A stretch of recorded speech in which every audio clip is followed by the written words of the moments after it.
जय हिंद मेरे प्यारे भारत के उज्जवल भविष्य हो। आप सभी का आईक्यू रिसर्च सेंटर में हार्दिक स्वागत एवं अभिनंदन है।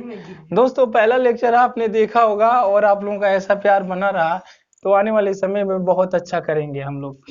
तो देखिए, आइए आप देखते हैं। आज देखेंगे अक्षांश, देशांतर, अंतर्राष्ट्रीय समय रेखा क्या है और अंतर्राष्ट्रीय तिथि रेखा क्या है, इनके बारे में देखेंगे, बहुत अच्छी तरह से सीखेंगे। और दोस्तों, ये जो लेक्चर चल रहा है ना, पूरे 6 से लेकर के पूरे जो कॉम्पिटिटिव स्टैंडर्ड लेवल की बुक होती है, पूरा डाटा इकट्ठा मिलेगा आपको। तो आइए देखते हैं, शुरू करते हैं। अक्षांश, सबसे पहले देखिए अक्षांश क्या होता है। अक्षांश क्या होता है दोस्तों? अक्षांश होता है, समांतर रेखाएं होती हैं। अक्षांश, जो अक्षांश रेखाएं हैं, देशांतर रेखाएं हैं, ये कोई मतलब ये कोई सार्वभौमिक रेखाएं नहीं है, ये काल्पनिक रेखाएं हैं। मनुष्यों ने, वैज्ञानिकों ने इसे मान लिया, मतलब एक रेखा मान लिया, जनरेट कर लिया, ताकि पृथ्वी पर एक देश से दूसरे देश में जो फ्लाइट जाती हैं, जाने में आसानी हो। जो कंप्यूटर, लैपटॉप वगैरह, मोबाइल वगैरह चल रहे हैं, उसमें टाइम का, तिथि का बैलेंस बना रहे। इस कारण क्या हुआ, पृथ्वी को कई काल्पनिक रेखाओं में बांट दिया गया। उसी के पाठ है अक्षांश, देशांतर, अंतर्राष्ट्रीय तिथि रेखा, अंतर्राष्ट्रीय समय रेखा, जीएमटी जिसे कहते हैं, यानी अंतर्राष्ट्रीय समय रेखा, वहीं से ग्रीनविच से जो निर्धारित किया जाता है। ये सारी चीजें देखेंगे इस वीडियो में पूरी डिटेल से, और मेरा वादा है जीवन में आप कभी भूलेंगे नहीं। एक बार पूरी वीडियो जरूर देखिए। देखिए क्या है, देखिए सबसे पहले अक्षांश को देखेंगे। अक्षांश होता क्या है? पृथ्वी पर वह काल्पनिक रेखाएं जो एक दूसरे के समांतर होती हैं। जैसे देखिए, ये क्या है, हमारे हमारे बनाने में कुछ मिस्टेक हो गया होगा, लेकिन काल्पनिक रेखाएं क्या होती है, एक दूसरे के समानांतर होती है।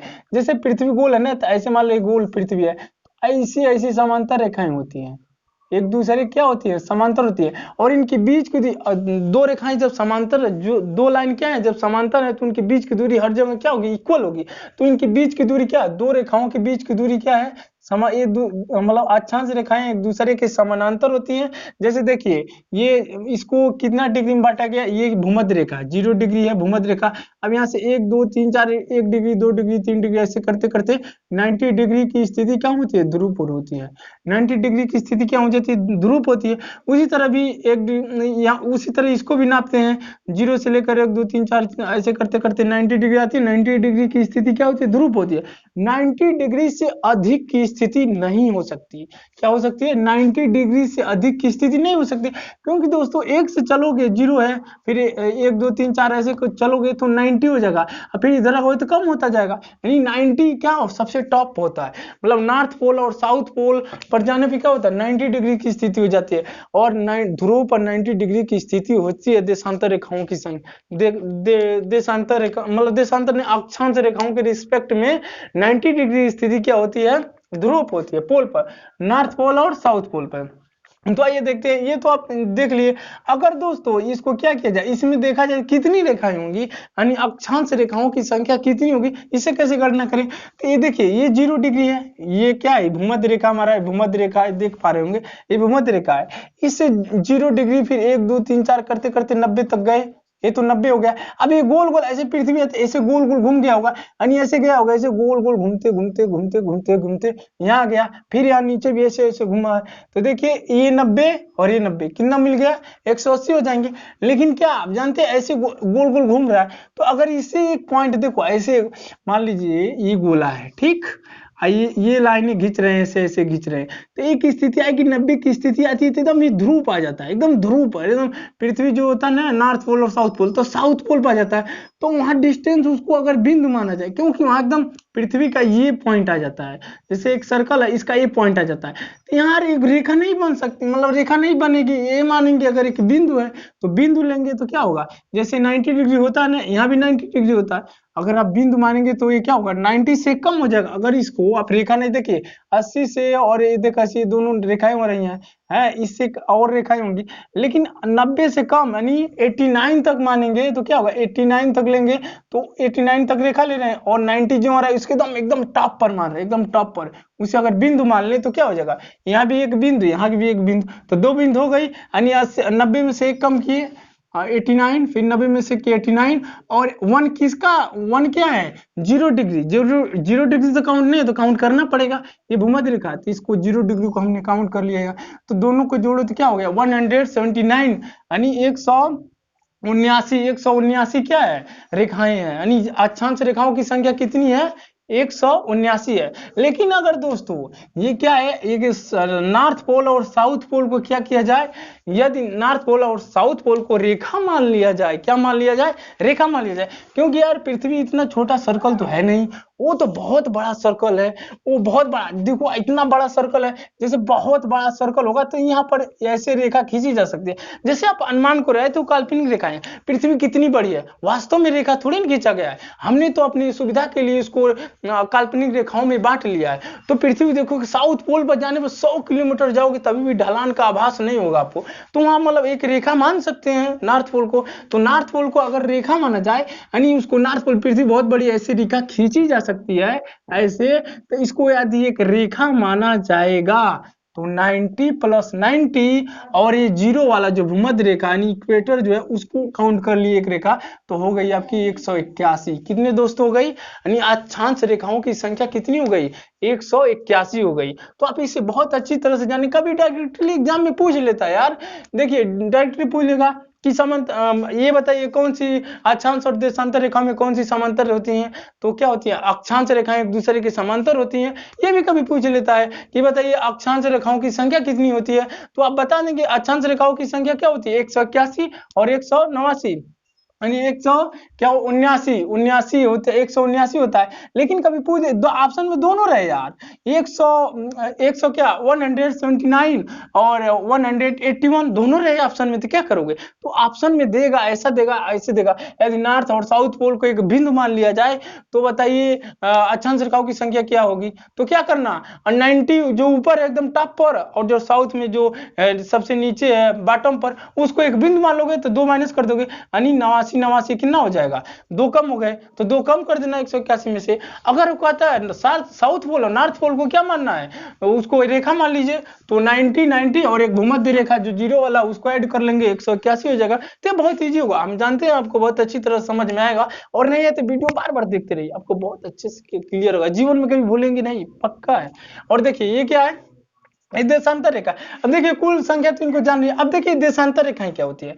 अब इससे पहले देशांतर रेखा जानने से पहले एक चीज और जान लीजिए कि देखिए ये जो पृथ्वी की अक्षांश रेखाएं होती है ना, तो ये जो होती है देखिए 23.5 अंश अक्षांश, 23.5 अंश मतलब 23.5 अंश उत्तरी अक्षांश और 23.5 अंश दक्षिणी अक्षांश, यानी क्या 23.5 अंश नॉर्थ अक्षांश, मतलब 23.5 अंश उत्तर में और 23.5 अंश दक्षिण में जो रेखा होती है, देखिए 23.5 अंश जो नॉर्थ में होती है उसको कर्क रेखा, कहते हैं, और जो 23.5 अंश साउथ में होती है उसे मकर रेखा कहते हैं। देखिए भूमध्य रेखा की स्थिति यही है ना, मध्य रेखा आपका यही है, तो भूमध्य रेखा से 23.5 अंश आने पर क्या मिलता है, मकर रेखा, और भूमध्य रेखा से 23.5 अंश नॉर्थ में जाने पर क्या मिलता है, कर्क रेखा। अब कभी कभी डायरेक्ट पूछ लेता है, ये बताइए कर्क रेखा, ये बताइए कर्क रेखा पर कौन कौन सा देश है, कौन कौन सा स्थान है, तो कभी डायरेक्टली एग्जाम में पूछता है, और कई बार एग्जाम में पूछा हुआ क्वेश्चन या बता रहे हैं। देखिए पूछ ले कर्क रेखा पर कौन सा देश स्थित है या कौन सा स्थान स्थित है, तो देखिए मैक्सिको जो होता है वो कर्क रेखा पर स्थित है। मैक्सिको कहाँ है, कर्क रेखा पर, देखिए कर्क रेखा ऐसे जा रही है तो मैक्सिको का ये मैंने बना दिया है, यानी यहाँ पर कर्क रेखा पर स्थित है। ऐसे आगे आएंगे तो क्या आ गया, इंडिया, चाइना, बांग्लादेश, म्यांमार और ताइवान, ये क्या है, सब कर्क रेखा पर स्थित है। अब दोस्तों आते हैं इंडिया की बात करते हैं, इंडिया के बारे में परीक्षा दे रहे हैं जो इंडिया वाले, जो एनटीपीसी, दिल्ली पुलिस और अन्य एग्जाम जो दे रहे हैं वो इंडिया में है, तो इंडिया से पूछ सकता है, बताइए कर्क रेखा भारत के कितने राज्यों से गुजरती है, तो कितने राज्यों से गुजरती है, कितने राज्यों से, 8 राज्यों से होकर गुजरती है।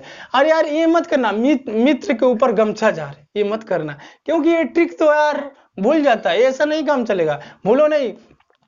भारत के मैप को आप HD सीन में अपने दिल की जिगर में चित्रित कर लो, हमेशा के लिए भूलना नहीं होगा आपको, अपने दिल की जिगर में चित्रित करो उन फिगर को, आवश्यकता पड़े तो आत्मंथन करो और HD सीन आपके सामने आना चाहिए। ऐसे बोलो मेरे साथ, क्या है 8 राज्य कौन कौन है, गुजरात, राजस्थान, गुजरात है, राजस्थान है, उसके बाद मध्य प्रदेश है, उसके बाद छत्तीसगढ़ है, उसके बाद झारखंड है, उसके बाद पश्चिम बंगाल है, उसके बाद कौन है, त्रिपुरा, उसके बाद मिजोरम, 8 राज्य हुए।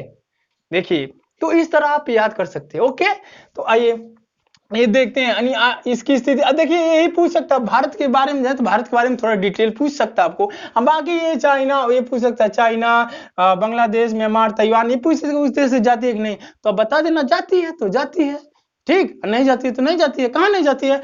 पाकिस्तान, पापी पाकिस्तान, उसके देश से होकर नहीं गुजरती, नेपाल से होकर नहीं गुजरती। यानी पाकिस्तान और नेपाल से क्या होती है? बिल्कुल नहीं गुजरती। अब कभी कभी कई बार एग्जाम में पूछा वो क्वेश्चन है, ये बताइए कर्क रेखा कहाँ से नहीं गुजरती, तो पापी पाकिस्तान तो याद ही रहेगा भाई, इससे नहीं गुजरती है, और क्या नेपाल से नहीं गुजरती है। दोनों, नेपाल भी बहुत खड़ा हो गया था गलवान घाटी को, ये चाइना के शरण में आ रहा था। और जब भारत वाले ने ठुकाई किया ना, चाइना वाले उधर किया, तो इसको मालूम हो गया कि हाँ भारत से दूर रहना बहुत महंगा पड़ने वाला है। तो इसीलिए हमारे थल सेना अध्यक्ष गए थे, तो उनका बहुत आदर और स्वागत किया गया था, आप इसे जानते होंगे। तो चाइना, नेपाल क्या किया, चाइना की झोली में जा रहा था, फिर लगा नहीं उसके झोली में तो उसको क्या होगा, टू वैक्यूम नजर आ रहा था, इसलिए भारत के पक्ष में आकर फिर भारत की झोली में आ गया। और राम का कर रहा था अयोध्या, वो नहीं है, वो ओली, जो ओली वहां का प्रधानमंत्री, वो कर रहा था हाँ अयोध्या वो नहीं है, अयोध्या तो हमारे नेपाल में है, खुदाई कर रहा था। उसे मालूम पड़ा जब राम मंदिर बन रहा है ना, उसे मालूम पड़ा अरे नहीं ये तो मैं गलती कर रहा हूँ। तो आप जान गए होंगे ना, और भी जान रहे होंगे ओली किसके मतलब बाकावा में आ गए हैं। भारत की मीडिया ने बहुत कमाल की सीन जनरेट किया, वो आप जानते होंगे। भारत की मीडिया क्या कर रही थी, ओली साहब किसी के चक्कर में आ गए हैं, तो भ्रम पाले हुए थे। और क्या हुए, हमारे यार इंडिया की मीडिया बहुत कमाल की होती है, किसी को कुछ भी दिखा देती है और उनको महंगा पड़ा। ये इतना इतना चिढ़ गए थे ना ओली साहब, भारत की मीडिया को क्या किए, नेपाल में बैन कर दिए। क्यों बैन किए आप खुद बताओ कमेंट में हैं। अब देखिए ये क्या है, देशांतर है। अब तो अक्षांश आपको क्लियर हो गया होगा। अब आते हैं देशांतर रेखा। क्या देशांतर रेखा, अब देखिए और भी देखना है। भूमध्य रेखा, ये देखिए कर्क रेखा पर कौन कौन सी स्थित है देख लिए। अच्छा, कर्क रेखा पर कब सूर्य क्या करता है, सीधा चमकता है। जब यार कर्क रेखा पर सूर्य सीधा चमकने लगेगा तो दिन की स्थिति बड़ी हो जाएगी। यानी देखेंगे कि मतलब क्या कर्क रेखा पर यानी सबसे बड़ा दिन कब होता है, उत्तरी गोलार्ध में सबसे बड़ा दिन कब होता है, तो जब यार सूर्य क्या करेगा, कर्क रेखा की ओर मूव करेगा। जब कर्क रेखा पे एकदम सीधी, एकदम एग्जैक्ट लोकेशन सीधी पड़ेगी तो सबसे बड़ा दिन होगा। और दिन किस दिन होता है, 21 जून को क्या होता है, उत्तरी गोलार्ध में सबसे बड़ा दिन होता है। कितने कितने 21 जून को सबसे बड़ा दिन होता है। उसके बाद सूरज क्या करता है, धीरे धीरे अपना खसकता रहता है, मूवमेंट करता रहता है। लेकिन ये जानते हैं ये हमेशा इसकी स्थिति तो भूमध्य रेखा क्या होता है, हमेशा हमेशा मतलब सालों भर एकदम क्या रहता है, एकदम सीधी पड़ती रहती है, क्योंकि बीचों बीच में देखिए लाइन है, ऐसे 3 लाइनें हैं, ठीक। ये सूर्य है तो सूर्य थोड़ा इधर उधर होता है, लेकिन ये तो बीच में ही रहता है। पृथ्वी इतनी छोटी है, सूर्य इतना बड़ा है यार, तो ये बीच में होता है। तो यहाँ क्या होता है, तमाम ऑक्सीजन होता है, ऑक्सीजन होता है, क्या होता है इसमें से ऑक्सीजन निकलता है, इसमें से क्या होता है ऑक्सीजन निकलता रहता है। ऑक्सीजन मतलब वहाँ जलवाष्प बनता है, जलवाष्प बनता है, वहां से बहुत सारी पानी क्या होता है ऊपर जाती है तो बारिश करता है। यानी देखेंगे साउथ अफ्रीका मतलब क्या होता है, आंध्र महाद्वीप जो अफ्रीका महाद्वीप है, वहाँ के जंगल इतने घने हैं ना दोस्तों, सूर्य की किरण नीचे जा ही नहीं पाती, इतने घने हैं। उसी उसी इसीलिए उसे क्या कहा गया, आंध्र महाद्वीप कहा गया, क्या अंधा महाद्वीप यानी आंध्र महाद्वीप। सूर्य की किरणें नीचे जा ही नहीं पाती है, वहां इतने घने जंगल है। क्यों जंगल है, क्योंकि जहां सबसे ज्यादा गर्मी पड़ेगी तो जलवाष्प की मात्रा वहां सबसे ज्यादा होगी, तो वहां बारिश की मात्रा सबसे ज्यादा होगा, तो वहां सबसे ज्यादा पेड़ पौधा उगेंगे। और इसी कारण वहां क्या कहा जाता है, मतलब जीवन रक्षक फेफड़ा कहा जाता है, यानी ऑक्सीजन बहुत मात्रा में रिलीज करता है। और अमेजन के जंगलों में जब आग लगी थी ना दोस्तों, तो सभी जानते हैं हमारे फेफड़ों में आग लगी थी, इसके समान है हमारी मतलब ऑक्सीजन इतना 21% ऑक्सीजन वही देता है। अमेजन के जंगल में आग लग गई थी। तो दोस्तों तुम्हें दुखी नहीं होता, समझो तुम्हारे फेफड़े में आग लगी है। और दिल्ली वाले समझ ही रहे होंगे इस बात को,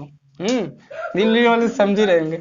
अब देखिए क्या है, अब आगे बढ़ते हैं। ये तो आप जानिए गए। अब देखिए भूमध्य रेखा पर कौन कौन सा स्थित होता है। भूमध्य रेखा पर देखेंगे तो क्या है, ये हमारा क्या है, भूमध्य रेखा देखिए कौन कौन सा देश है। देखिए कोलंबिया है, कौन सा, ये क्या है, कोलंबिया है, उसके बाद क्या है, ब्राजील है। मतलब भूमध्य रेखा पर कौन कौन से देश हैं, कभी डायरेक्ट पूछ लेता है एग्जाम में, तो कोलंबिया है, ब्राजील है। उसके बाद देखेंगे बहुत कमाल का यार क्वेश्चन, कई बार एग्जाम में आपको मिल जाएगा। ये क्या है, एक मतलब आंध्र महाद्वीप पर नदी होती है कि उसका नाम है कांगो बेनिस। ये क्या करती है, भूमध्य रेखा, देखिए काला वाला भूमध्य रेखा मैंने बनाया है, भूमध्य रेखा को 2 बार काटती है। कितने बार, 2 बार काटती है, और 2 बार काटती है। कांगो नदी बहुत कमाल का क्वेश्चन है, इसे याद रखिएगा। तो कौन सी नदी भूमध्य रेखा को 2 बार काटती है, तो कहेंगे कांगो नदी। क्या, कांगो नदी। अभी और देखिए ना, अभी और क्या है, ये मलेशिया है, इंडोनेशिया है। यानी भूमध्य रेखा पर आगे बढ़ेगा तो क्या है, एशिया में मलेशिया है, एशिया में पड़ेगा, ये भी एशिया में पड़ेगा। यानी यहाँ पर क्या मिलता है, यहाँ पर ये यहाँ पर इंडोनेशिया और मलेशिया, ये दोनों भूमध्य रेखा पर पड़ते हैं। ठीक, अब आते हैं, क्या कहते हैं, अब आ जाते हैं अपनी मकर रेखा पर, मकड़ी की जाल यानी मकर रेखा पा जाते हैं। मकर रेखा क्या है, 23.5 अंश साउथ, 23.5 अंश दक्षिणी अक्षांश है। तो 23.5 अंश दक्षिणी अक्षांश में देखेंगे कौन कौन सा देश है यार, कौन कौन सी प्लेस है, तो देखेंगे क्या है, यहाँ पर चिली है, यहाँ पर क्या है, चिली है। उसके बाद क्या है, ब्राजील है। उसके बाद ये क्या, अर्जेंटीना है। यानी चिली, अर्जेंटीना, ब्राजील, और फिर क्या है, देखिए यार बहुत कमाल के स्टैंडिंग चीज ये बता रहे हैं। ये जो ब्राजील है ना, यहाँ देखेंगे ब्राजील जो होता है भूमध्य रेखा पर भी और मकर रेखा, ऐसा एक देश है जो दोनों रेखाओं से, जो दोनों रेखाएं इस देश से गुजरती है, उस देश का नाम क्या है, ब्राजील। ब्राजील से भूमध्य रेखा भी गुजरती है, मकर रेखा भी गुजरती है। तो इस कारण ये स्टैंडिंग, मतलब ये बहुत ही स्टैंडर्ड क्वेश्चन बन जाता है। तो इसे भी याद रखिए, क्या करिए, याद रखिए, अपने मातृ पिच में याद रखिए है। और ये क्या होता है, ये क्या है, ये लिम्पोपो नदी है। क्या, लिम्पोपो नदी है, लिम्पोपो नदी, बहुत कमाल का यार, करने में कितना मजा आ रहा है, लिम्पोपो। तो ये लिम्पोपो नदी है, क्या है, आंध्र महाद्वीप की, आंध्र महाद्वीप मतलब यही अफ्रीका महाद्वीप की भी नदी है। और ये क्या करती है, ये मकर रेखा को 2 बार काटती है। कांगो नदी क्या करती है, कांगो से, कांगो, कांगो काटो, तो कांगो नदी क्या करती है, मतलब कांगो नदी भूमध्य रेखा को 2 बार काटती है। और लिम्पोपो नदी मकड़ी की जाल को 2 बार काटती है। लिम्पोपो नदी क्या करती है, मकड़ी की जाल को लिम्पोपो नदी क्या करती है, मकर रेखा को 2 बार काटती है। लिम्पोपो नदी मकर रेखा को कितने बार काटती है, 2 बार काटती है। उसके बाद देखेंगे यहाँ पर क्या आ जाता है, यहाँ पर क्या आता है, नामीबिया एक देश होता है, वो आ जाता है। उसके बाद साउथ अफ्रीका आ जाता है। उसके बाद यहाँ देखेंगे मेडागास्कर, जो हिंद महासागर का सबसे बड़ा द्वीप है, मेडागास्कर, वो आ जाता है, मेडागास्कर यहाँ आ जाता है। उसके बाद मकर रेखा पर कौन पड़ता है, ऑस्ट्रेलिया पड़ता है। कौन पड़ता है, ऑस्ट्रेलिया पड़ता है। तो ये जो तीनों लाइन पर देश जो इंपॉर्टेंट है, जो एग्जाम में अब तक पूछा था, उसको मैंने बता दिया। अब इसे अपने माइंड में हमेशा सेट करके रखिए, और एग्जाम में क्या करिए, धुआं धुआं कर दीजिए क्वेश्चन को। एकदम मिसाइल रेडी होना चाहिए, एग्जाम में आते ही एकदम रेडी कर दो, एकदम खत्म कर दो। अब ये क्या है, अब देखिए, अब देखेंगे जो मकर रेखा पे यार सबसे बड़ा दिन क्या होता है, तो देखेंगे जून क्या होता है, जून का गर्मी का महीना लगभग होता है, बारिश का महीना उसी से चालू होता है। तो जून के महीने में जब क्या होती है, सूर्य बहुत तेज धूप भी होता है दोस्तों। तो यहाँ जब धूप रह रहा होगा, मतलब यहाँ धूप रह रहा होगा, तो वहीं क्या होगा, देखेंगे दिसंबर में जाकर क्या होगा, जाएगा दिसंबर में क्या होगा, मकर रेखा पर सबसे बड़ा दिन होगा। मकर रेखा पर सबसे बड़ा दिन क्या होगा, दिसंबर में। तो देखेंगे 22 दिसंबर को, 22 दिसंबर को क्या होता है, 22 दिसंबर को मकर रेखा पर सूर्य की किरणें सीधी पड़ती है, इस कारण वहां सबसे बड़ा दिन होता है। और दोस्तों जहां सबसे बड़ा दिन होगा तो 24 घंटा में ही तो सबसे बड़ा होगा, तो रातें सबसे छोटी होगी। क्या होगी, यानी उत्तरी गोलार्ध नहीं, मतलब दक्षिणी गोलार्ध में मकर रेखा पर क्या, मतलब दक्षिणी गोलार्ध में क्या सबसे बड़ा दिन कब होता है, तो 22 दिसंबर को सबसे बड़ा दिन होता है। तो सबसे बड़ा दिन होगा तो रात भी क्या होगी, सबसे छोटी होगी। शेर बात है। यहाँ भी अगर 21 जून को सबसे बड़ा दिन हो रहा है तो रातें क्या होगी, सबसे छोटी होंगी है। तो ये याद करने की कोई आवश्यकता नहीं है। अब देखिए कहाँ थे, अब आ जाते हैं अपने देशांतर रेखा। कहाँ थे, देशांतर रेखा।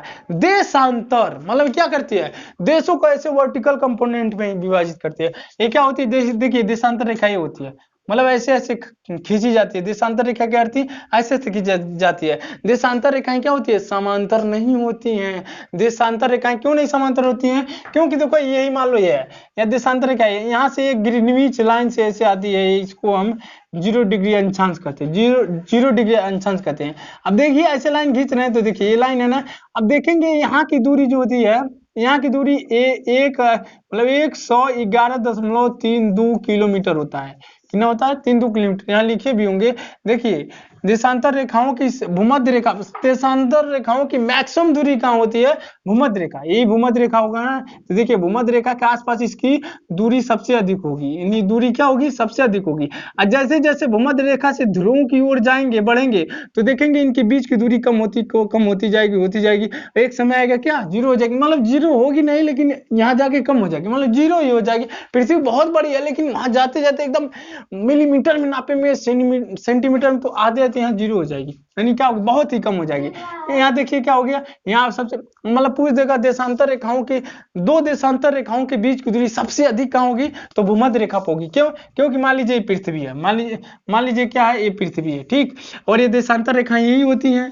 देशांतर रेखाएं क्या होती है? एक दूसरे के समांतर नहीं होती हैं।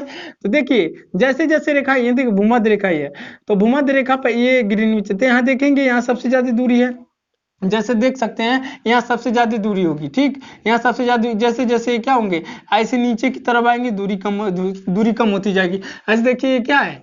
यही आपकी देशांतर रेखाएं, ये क्या है? देशांतर रेखाएं हैं। यही क्या है दोस्तों?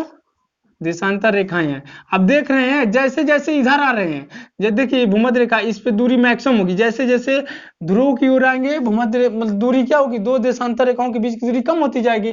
और फिर जैसे जैसे ध्रुव से भूमध्य रेखा की ओर जाएंगे उनके बीच की दूरी बढ़ती जाएगी, ठीक। तो अब पूछ सकता है दो देशांतर रेखाओं के बीच की दूरी, मैक्सिमम दूरी कितनी होती है? 111.32 किलोमीटर। और ये कहाँ होती है मैक्सिमम? भूमध्य रेखा पर होती है मैक्सिमम, क्योंकि जो ही ये क्या देशांतर रेखा क्यों भूमध्य रेखा से ध्रुव की ओर जाएगा, इनके दोनों के बीच की दूरी देख रहे हो कम होती जा रही है, ठीक। आज जो ध्रुव से मध्य रेखा की ओर आ रहा है, इनकी दूरी क्या हो रही है? बढ़ती आ रही। इस बात को आप समझ गए होंगे। तो आइए आप समझते हैं जी, इनकी देखिए इनकी संख्या कितनी होती है। तो इनकी संख्या देखेंगे ना यार, यहाँ से देखो, यहाँ से लेकर ये क्या होता है? ये ग्रीनविच मान लो ये लाइन है, तो 0 अंश, फिर 1 2 3 4 5 ऐसे करते करते 90 डिग्री तक यहाँ आता है। जैसे यहाँ मैंने दिखाया है, देखिए मतलब 10 के अंतर दिखाया, लेकिन होता है 0 डिग्री हो गया, 0 डिग्री हो जाएगा, फिर 1 2 3 4 ऐसे करते करते यहाँ 90 आएगा। फिर पृथ्वी गोल है, यहाँ तक आएगा, फिर वहां से नाच के ऐसे घूम के आएगा, नहीं 180 अंत तक आएगा। कितना आएगा? देखिए यहाँ तक आएगा 0 डिग्री, फिर 1 डिग्री, 2 डिग्री, 3 डिग्री, यहाँ तक आते आते क्या हो जाए? 90 डिग्री। लेकिन पृथ्वी गोल ऐसे है, तो फिर वहां जाएगा 91 92 93 ऐसे पीछे, एग्जैक्ट इसके पीछे जाके कितना हो जाएगा? 180 हो जाएगा। क्योंकि मान लो ऐसे है, ठीक। तो यहाँ से देखो चाँद आप जानते हो ऐसे है, तो यहाँ क्या होता है? जैसे 1 डिग्री, 2 डिग्री, 3 डिग्री, यहाँ 90 डिग्री हो जाता है। फिर यहाँ से क्या, यहाँ से फिर 91 92 93 94 क्या होगा? यहाँ तो 180 डिग्री आ जाता है ना। तो ऐसे है, ऐसे जाएगा चांदा की तरफ, ऐसे घूम जाएगा पृथ्वी, तो वहां जाएगा इसके पीछे, यानी 0 डिग्री जो है हमारा ग्रीनविच लाइन से जो गुजरता है, इसके एग्जैक्ट पीछे कितना होगा? ये 0 डिग्री है, तो एग्जैक्ट इसके पीछे क्या आएगा? 180 वाला आएगा, ऐसे 180 वाला आएगा, यानी 180 वाला आएगा तो क्या हो जाएगा? 180 अंश देशांतर। तो इसी को अंतरराष्ट्रीय तिथि रेखा भी कहते हैं। क्या कहते हैं? अंतरराष्ट्रीय तिथि रेखा भी कहते हैं। अभी इस चीज को हम समझेंगे बढ़िया से, हाँ अभी तक तो समझ लीजिए। ये समझ लीजिए इनकी कुल संख्या क्या होती है? 180, क्योंकि यहाँ से जाने पर इसके जस्ट इसके 0 अंश देशांतर के पीछे जाएंगे तो क्या हो जाएगा? 180। देखिए इस चीज को मैंने यहाँ दिखाया है, ऐसे जब पूरब की तरफ मुड़ेंगे तो ऐसे जाते जाते जो 0 के पीछे जाएंगे तो 180 अंश आ जाएगा, यानी 180। फिर पश्चिम की तरफ आएंगे और जस्ट इसके 180 तक पीछे जाएंगे तो अब 180 क्या हो जाएगा? 180 360 हो जाएगा। कितना हो जाएगा? 360 हो जाएगा।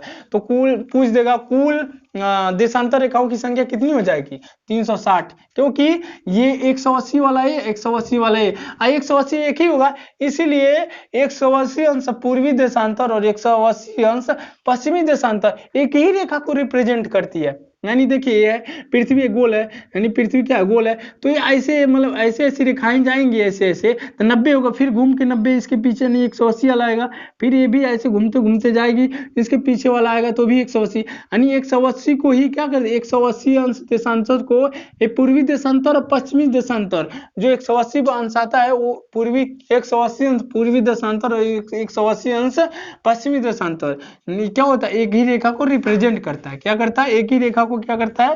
रिप्रेजेंट करता है। तो इस बात को आप समझ गए होंगे। अब आगे देखिए, देखते हैं अंतरराष्ट्रीय, अच्छा ये देख लेते हैं यार, जो ये होता है ना, देखिए ये जो होता है ये 0 डिग्री अक्षांश, ये जो 0 डिग्री अक्षांश होता है, जो क्या होता है 0 डिग्री अक्षांश होता है, उसको देशांतर रेखा, प्रधान यमोत्तर रेखा, प्रधान मध्याह्न रेखा, ग्रीनविच रेखा या अंतरराष्ट्रीय समय रेखा कहते हैं। अभी कभी क्वेश्चन पूछ लेता है जो हमारा मानक समय रेखा, अंतरराष्ट्रीय मानक समय रेखा जहां से गुजरता है, उस पर कौन कौन से देश, कौन कौन के स्थान आते हैं, तो उस चीज को देखना होगा। उस चीज को देखिए, यहाँ मैंने ऐसे बना दिया है, जैसे जैसे जो इंपॉर्टेंट देश होते हैं जिससे क्वेश्चन आता है, उस चीज को मैंने बता दिया।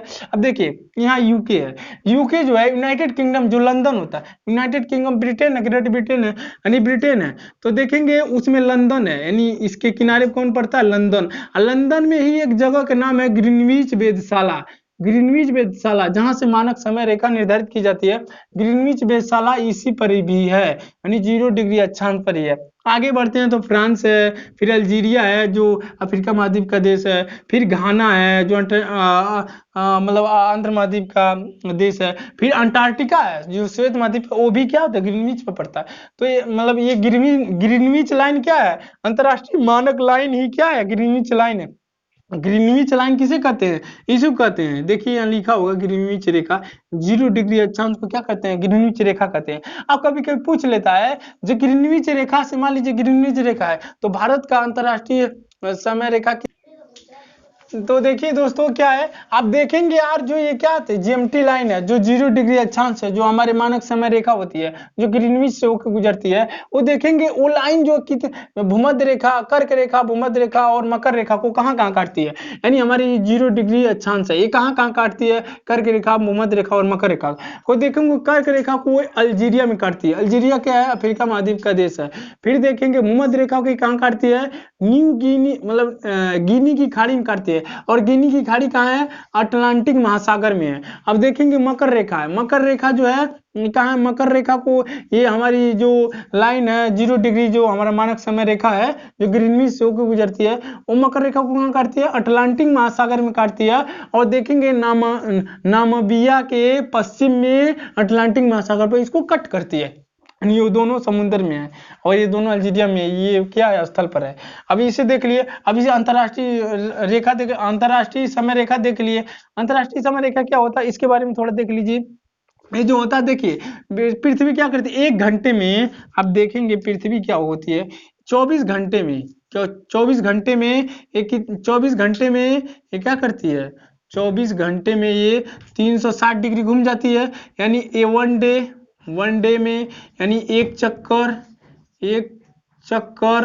यानी कहेंगे 360 डिग्री कितने 24 घंटे में घूम जाती है, 24 घंटे में, तो 24 घंटे में ये क्या करती है, एक चक्कर लगा लेती है, यानी 360 डिग्री घूम जाती है।